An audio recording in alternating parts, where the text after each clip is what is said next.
Aujourd'hui, nous explorons un chapitre intime et essentiel de la santé masculine. Une conversation souvent menée en silence, nous allons aborder les transformations profondes de l'organisme de l'homme après 60 ans en examinant comment une meilleure compréhension de sa propre physiologie peut devenir un pilier de bien-être. Ceci est une exploration de la prostate, de l'équilibre hormonal et de la santé vasculaire genre. 63 ans, mène une retraite paisible en Bourgogne. Ses journées sont rythmées par l'entretien de son jardin et les longues promenades dans les vignobles. Pourtant, derrière cette façade sereine, une inquiétude grandit, des symptômes de nicturie. Ses levers nocturnes fréquents pour uriner perturbent son sommeil, il ressent une anxiété diffuse face aux modifications de son corps et une libido fluctuante, bien différente de la vigueur de sa jeunesse. Comme tant d'hommes de sa génération, Jean a été éduqué dans une culture où la sexualité, surtout solitaire, reste un sujet voilé de mythes et de non-dits. Il en ses lourdes conséquences potentielles. En évitant d'aborder ces questions avec son médecin traitant, Jean s'expose à une méconnaissance de son état de santé. La prostate, cette glande située au carrefour de l'appareil urinaire et génital, devient souvent un point de préoccupation majeure. L'hyperplasie bénigne de la prostate HBP, cause fréquente de ces troubles urinaires et une pathologie commune. Mais la crainte la plus profonde reste celle de l'adénocarcinome prostatique. Faute d'informations fiables, Jean pourrait croire à tort que toute activité sexuelle est à proscrire, s'isolant ainsi dans une prudence contre-productivant, réprimant sa sexualité. Il se prive également d'un régulateur neurochimique puissant. Le cortisol, l'hormone du stress chronique, peut alors s'accumuler, impactant négativement son sommeil, sa tension artérielle et son état psychologique général. La santé vasculaire, pierre angulaire de la vitalité masculine, peut elle aussi en pâtir. Une stimulation insuffisante peut accélérer le déclin de la fonction érectile, non par une fatalité de l'âge, mais par un manque de sollicitation des tissus vasculaires pourtant. Une approche proactive combinant la médecine moderne et une meilleure connaissance de soi offre des solutions puissantes. Loin d'être tabou, une activité sexuelle régulière, y compris l'autosatisfaction, peut s'inscrire dans une stratégie globale de maintien de la santé. En complément d'un suivi médical rigoureux, examinons les transformations bénéfiques qui en découlent. Premièrement, la préservation de la santé prostatique. La médecine préventive est claire après 50 ans. Un suivi urologique régulier est fondamental. Il inclut généralement un toucher rectal et un dosage de l'antigène prostatique spécifique, APS ou PSA en anglais, qui sont les outils de dépistage de référence. Pour l'hyperplasie bénigne, des traitements comme les alpha-bloquants ou les inhibiteurs de la 5-alpha-réductase peuvent grandement améliorer la qualité de vie en complément de cette démarche médicale. Des données scientifiques suggèrent un rôle protecteur de l'éjaculation fréquente. Une étude de cohorte majeure de la Harvard School of Public Health, publiée dans la revue Epidemiology, a suivi près de 32 hommes pendant 18 ans. Ces conclusions indiquent qu'un nombre élevé d'éjaculations mensuelles 21 ou plus est associé à une réduction du risque relatif de cancer de la prostate d'environ 20%.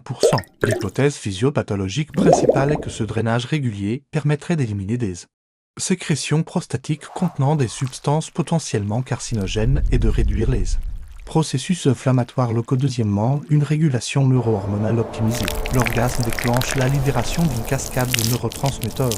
Il ne s'agit pas simplement d'un plaisir fugace, mais d'un événement neurochimique complexe.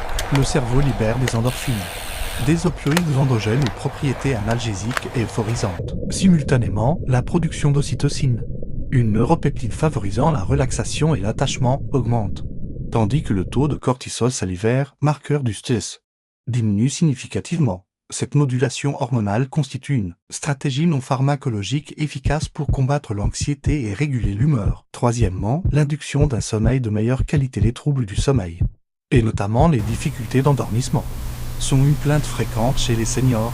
L'autosatisfaction peut agir comme un inducteur de sommeil naturel. L'augmentation post-orgasmique du taux de prolactine, une hormone peptidique, a un effet soporifique reconnu en favorisant la détente physique et mentale. Ce rituel peut améliorer l'architecture du sommeil, le rendant plus profond et plus réparateur, ce qui est essentiel pour les fonctions cognitives et la récupération physique. Quatrièmement, le maintien de la santé vasculaire et de la fonction érectile. La dysfonction érectile est avant tout un trouble vasculaire.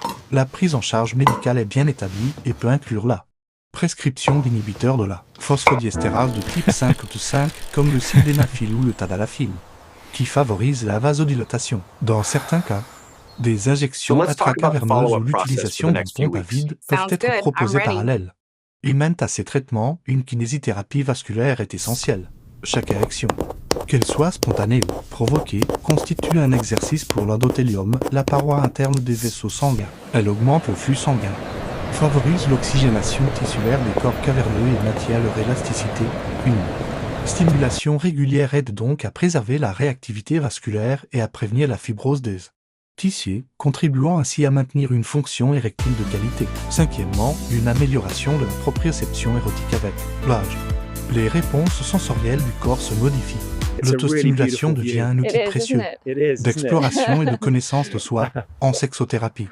On parle de développer sa proprioception sensorielle érotique. Cela permet à l'homme de comprendre comment son corps réagit désormais, d'identifier de nouvelles zones érogènes et de s'adapter aux changements de sensibilité. Sans la pression de la performance, cette reconnexion intime est fondamentale pour l'estime de soi et pour maintenir une relation positive avec son corps vieillissant. Sixièmement, une contribution à l'immunité bien que plus modeste. L'impact sur le système immunitaire mérite d'être mentionné. Certaines études ont montré une augmentation transitoire du taux d'immunoglobuline à IgA dans la salive après un orgasme. Les IgA sont des anticorps qui jouent un rôle clé dans l'immunité des muqueuses. Notre première ligne de défense contre les pathogènes, si elle ne remplace en rien une bonne hygiène de vie. Cette stimulation ponctuelle de la réponse immunitaire est un bénéfice collatéral intéressant. L'histoire de Jean incelle de millions d'hommes confrontés aux réalités du vieillissement. Mais ces réalités ne sont pas une fatalité. Elles sont une invitation à adopter une approche éclairée, décomplexée de sa propre santé. La clé réside dans un dialogue ouvert et confiant avec son médecin traitant et son urologue. Eux seuls peuvent évaluer votre situation personnelle, prescrire les examens nécessaires et discuter des options thérapeutiques adaptées. Cette connaissance, alliée à une meilleure écoute de son corps, permet de transformer l'appréhension en action. Elle permet de vivre les années après 60e ans non pas comme un déclin, mais comme une nouvelle phase de la vie, riche d'un potentiel de bien-être et de sérénité à cultiver activement. Prenez soin de vous. Le savoir est le fondement d'une vie en pleine santé.